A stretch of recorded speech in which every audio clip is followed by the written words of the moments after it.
刷。对，那其实啊，如果我们都很省呢，我们的牙刷都不要换，我们来算一下，我们可以省下多少钱？79乘以12等于948。好，那我们来问一下祖宁啊，你们家的牙刷都怎么样个换法？基本上我跟我先生的大概都是爸爸的应该更节省，爸爸会等那个毛都这样已经这样了，就开掉了，他才会说他要换，因为他是用电动牙刷。那像我自己的牙刷，我基本上是我觉得有一点点花花的，我就不会。但这一支是从日本买回来的，就是比较新型的，它是圆的，它是圆筒的。头可以换吗？它不行，它就是也是抛弃式的，可是因为它当时买的时候就说是有一点点就是杀菌效果，对，所以我大概平均以我自己的习惯，大概是半年丢一次。半年丢一次啊？那我女儿的基本上我大概1个月会丢一次，因为尤其是小孩子不会像我们刷牙之后会洗干净，然后要刷之前会洗一下。那尤其是他们带去幼稚园的，每个礼拜虽然老师会带回来洗，我觉得真的是洗得很干净，再让他带回去。所以他大概1个月，我一定会帮他换一支全新的牙刷，让他带回去这样子。好，那逸翔你多久换一次牙刷？我也大概是半年啊。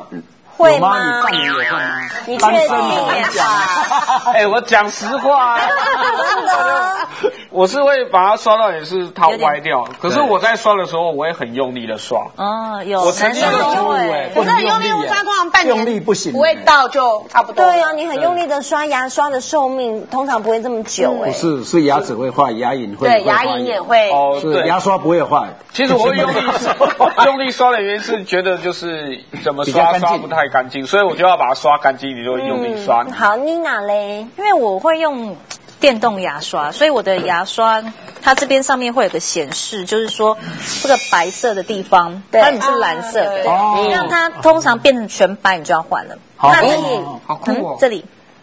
第二排，这个颜色不一样，它原本是全蓝，对，那等到它刷到变全白，这个就要换。你是说那个毛变成全白的？对，它就是一个，就是它的一个辨识，对，辨识度。然后这个电动牙刷就是我用的时候，差不多我算起来差不多2-3个月。再换一个，所以我早上是用这个，晚上我是用手动的啊，是哦，对，因为总是要省一点，这比较贵啊。哦，然后手动抛弃式，那我也差不多就这个换的时候，我晚上那个也一起换。那我们来看一下哦，我们这个牙刷省下的这个要付出的代价是什么？哇，牙龈溃烂、牙周病、败血症。心内膜炎会不会太夸张了？因为我们嘴巴里面正常就有一个叫做链球菌，是这个链球菌，它会因为我们牙龈受伤，或者是我们去做一个牙齿的治疗的时候，它跑到我们的血管里面去，跑到血管之后，它是比较属于比较粘性强一点的细菌，它很容易就连到我们的心内膜的地方，然后在那边滋生，然后变大，所以它是我们心内膜炎的第一个导致的细菌。好，当然金黄色葡萄球菌也是其中之一，但是链球菌是我们最怕的。好，再来就是说我还有遇过一个朋友，他除了那个牙龈这部分溃烂，他是溃烂到什么样的程度？他就是像刷牙在刷，他是刷掉整个牙龈整片的肉就这样掉下来，完全没有感觉。怎么可能没有感觉？是用钢刷吗？他不是，他是因为那个抗敏感性牙膏。然后说他这边完全就没有感觉，然后他就在那边刷，然后牙刷都弄到了都已经分叉了，然后就我们讲的会有一点点黄黄黑黑的感觉，所以那种细菌量都已经很高了，所以他其实牙龈已经长期在发炎，可是因为他发炎的时候，他以为他是敏感性牙齿。所以他一直就去买抗敏感性的牙膏来去用，让他牙齿不要那么敏感。结果那个就一直烂，所以有一天他真的开始在刷的时候，就把整块肉给刷掉，而且整块是掉下，而且完全没有感觉，好可怕。对，是。那请问一下黄医师，刷个牙也会造成这么严重的危害？对，常常大家在看这种牙刷上面有几千只细菌、几万只细菌，什么比马桶脏，常常被拿来当做不刷牙的借口，说你看啊，牙刷这么脏，放到嘴巴里还得了啊？有人用漱口的，对，我告诉各位，刚刚讲的那些疾病，不刷牙你更容易得到，所以千万不要以为说你今天不刷牙就免除这个什么牙龈溃烂啊、牙周病啊、败血病、心内膜炎。口腔健康如果很糟糕的话，细菌沿着你的牙床进去，就往你的心脏跑哈，所以这个是我们刷牙还是必要的。是，那也不要大家太过于紧张，说这个牙刷上面的细菌会不会造成你身体的危害？只要你那一支牙刷你自己用，对，原则上它上面的菌就是你自己的，除非被自己用吗？对，除非被你老婆拿去刷马桶，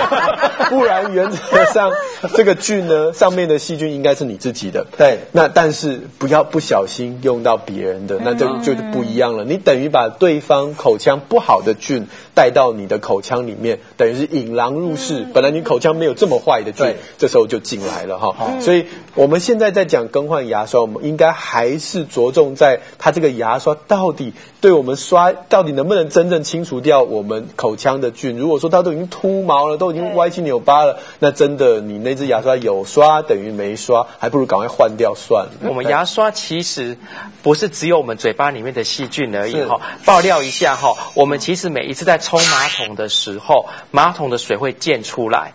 所以我有看到，有没有看到这个报道？对不对？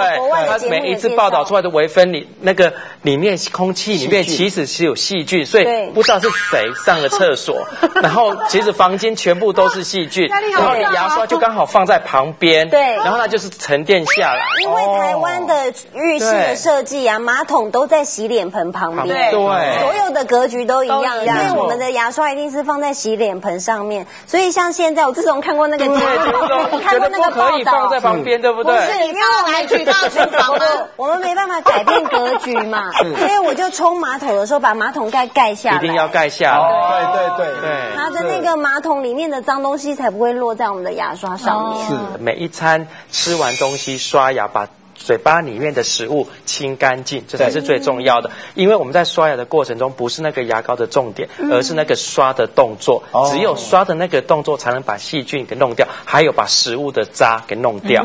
那因为它把这些渣弄掉，很容易里面就卡食物渣在里面。对，那个食物渣就是很好培养细菌的东西。对，所以你又放在那里的话，那细菌渣那个食物渣又在那里，然后那个环境又湿又潮湿，那这个部分它一定会长很多细菌。而且不用一天24小时内，它长的细菌量绝对会超过于可以在你根本不可能再放到嘴巴。我觉得不止10倍吧，应该是更恐怖吧。好可怕哦！好，那今天呢，我们讨论了很多，因为其实现在的这个时代啊，真的赚钱不容易，要存钱是更难。不过呢，我们这个省钱呢，还是要省在这个重要的关头，该花的钱还是要花。所以你可以换一下刮胡刀，然后换一下安全帽，然后粉扑是一定要换，然后可以顺便换一下粉底的颜色。我一直觉得有一点就是误会，你知道吗？好，那最后我们一起来听听宪哥有话跟你说。今天我们跟大家分享的都是跟你生活息息相关的一些身边小事物。其实没有一个人能够远离细菌的生活，这些看不到的小恶魔呢，几乎是无所不在。我们今天